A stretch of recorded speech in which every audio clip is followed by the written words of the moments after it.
morning everyone. How are you all? Hope you all are fine.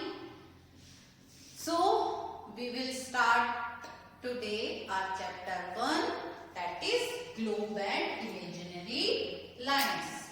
Okay, in this chapter we will study shape of the earth, continents and oceans, globe and its imaginary lines. Okay, so first topic is shape of the earth. अर्थ का shape कैसा है? पहले के लोग क्या believe करते थे कि हमारी अर्थ फ्लैट है। अगर हम यहाँ से ट्रेवल करेंगे और हम जाएंगे तो बहुत दूर अगर हमने ट्रेवल किया तो किसी कॉर्नर पर जाके हम तो नीचे गिर जाएंगे। लोगों ने ऐसा सोचा था, but it is not true. क्यों? क्योंकि हमारी जो अर्थ है, जब उसकी स्पेस से फोटोज ली, स्पेस में जाकर, अंतरिक्ष में जाकर जब अर्थ को देखा, तब पाया गया कि अर्थ का शेप तो ऐसा है। अर्थ तो फ्लैट है ही नहीं, अर्थ तो हमारी गोल है। अभी हम क्या है, क्योंकि हम जमीन पे खड़े होते तो हमें लगता है कि फ्लैट है, लेकिन हमारी अर्थ का शेप क्या है? स्फेरिकल शेप की है। हमारी अर्थ किस शेप की है?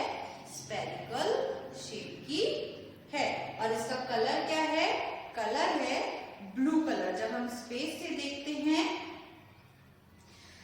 मतलब तो इसका हाफ का ही फोटो आया था। मतलब जब स्पेस से इसके फोटोज खींचे तो ओनली हाफ का फोटो आया था, क्योंकि ये गोल है तो पीछे वाले पार्ट का फोटो नहीं आया।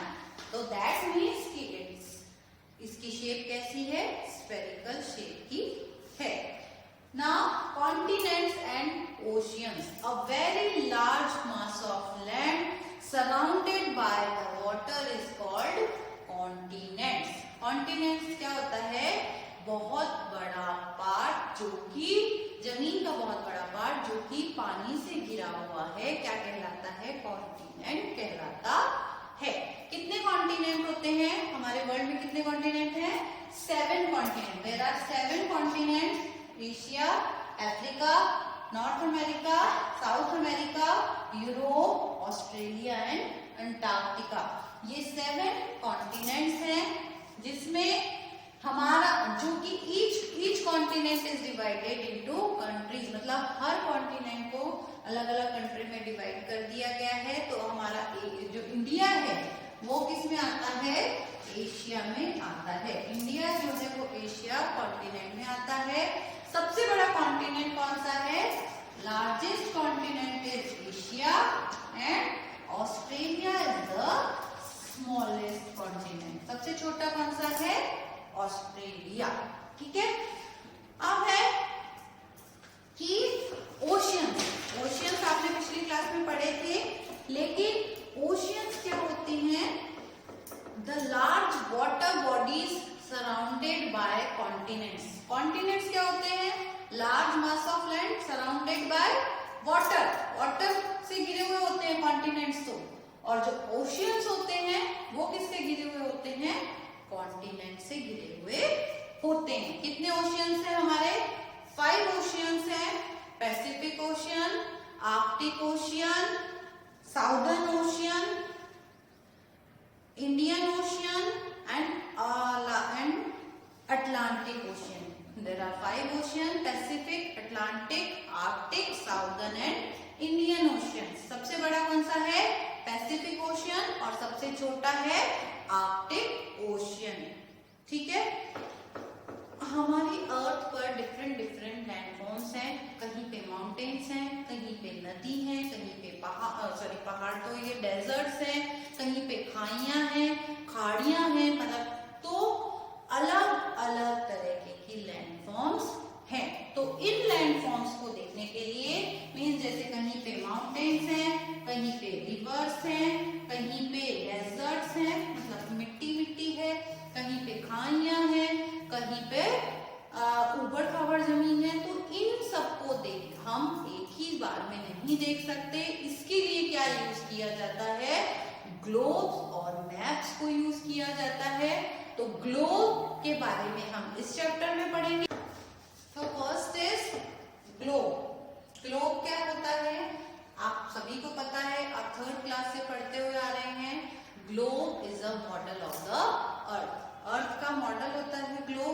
सेम वैसा ही होता है जैसा ग्लोब अर्थ होती है, अर्थ का ही मॉडल होता है। तो ग्लोब में क्या होता है, ग्लोब आपने सभी ने देखी है, देखो ग्लोब ऐसा होता है, इस पे पूरी अर्थ सेम उसको अर्थ के जैसा ही बनाते हैं, जहां पर जो है वैसा ही बनाया जाता है। तो ग्लोब, एक ग्लोब का एक्सिस, जैसे अर्थ अपने एक्सिस पे घूमती है वैसे ही ग्लोब का भी ये एक्सिस होता है। हम इसको रोटेट कर सकते हैं, लेकिन हम इस पे हाफ पार्ट, जैसे ये अभी इधर है तो हम ये वाले पार्ट को देख सकते हैं। नेक्स्ट अगर हमें पीछे वाले हिस्से को देखना है तो हमें इसको रोटेट करना पड़ेगा।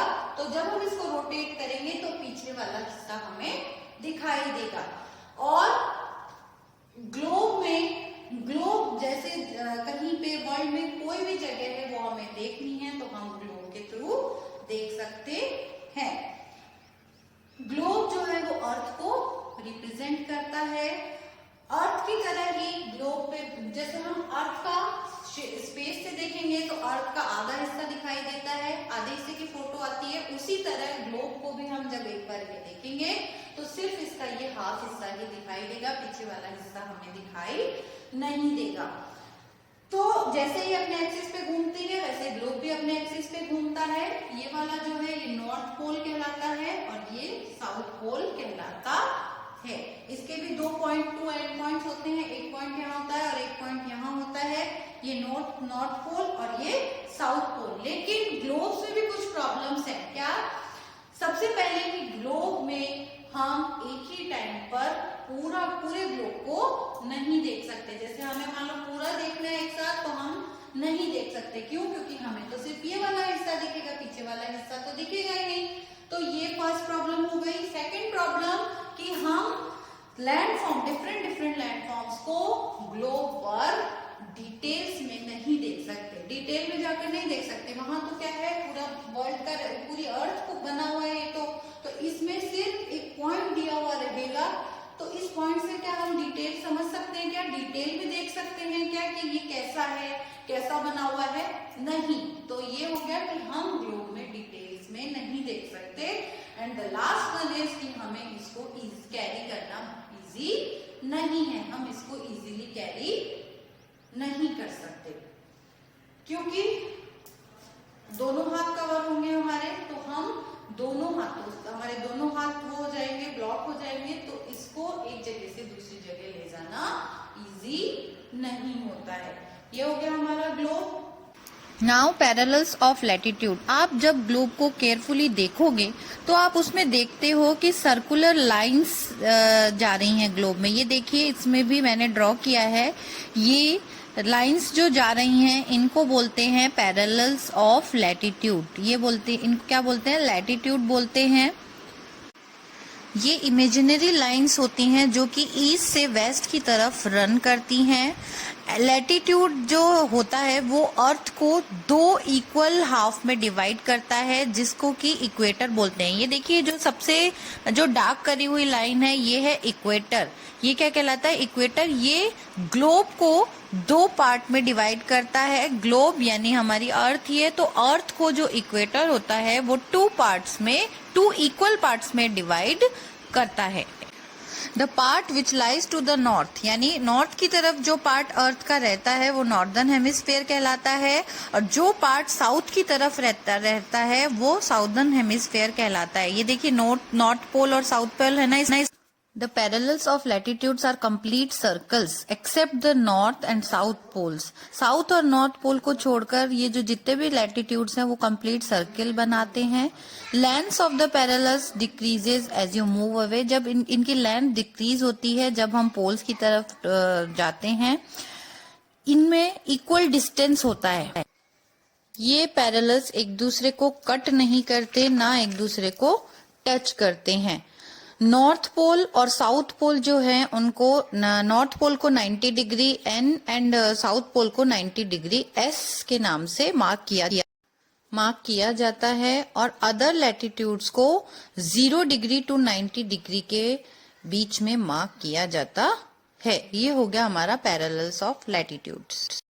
Now meridians of longitude. आपने ग्लोब में नॉर्थ से साउथ की तरफ लंबी लंबी जो लाइन है ये देखी होंगी, इनको बोलते हैं मेरिडियंस ऑफ लॉन्गिट्यूड। ये होती हैं लाइंस ऑफ लॉन्गिट्यूड, ठीक है।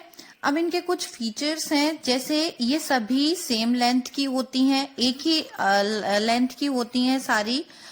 The distance between two meridian is maximum at the equator. जो डिस्टेंस होता है दो मेरिडियन के बीच में वो इक्वेटर के साथ, इक्वेटर के पास मैक्सिमम होता है।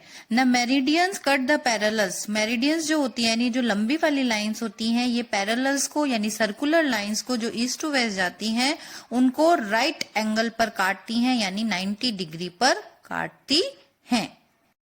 अब आप ये जो बीच में देख रहे होंगे प्राइम मेरिडियन, ये क्या होता है? Prime meridian is 0 degree longitude. ये 0 डिग्री लॉन्गिट्यूड होता है। यह अर्थ को 2 पार्ट में डिवाइड करता है, 2 हेमिस्फेयर में डिवाइड करता है। इधर वाला ईस्टर्न हेमिस्फेयर कहलाता है और इधर वाला वेस्टर्न हेमिस्फेयर कहलाता है। आप देख सकते होंगे ई लिखा है इनके आगे, 50 डिग्री ई, 15 डिग्री ई, 30 डिग्री ई।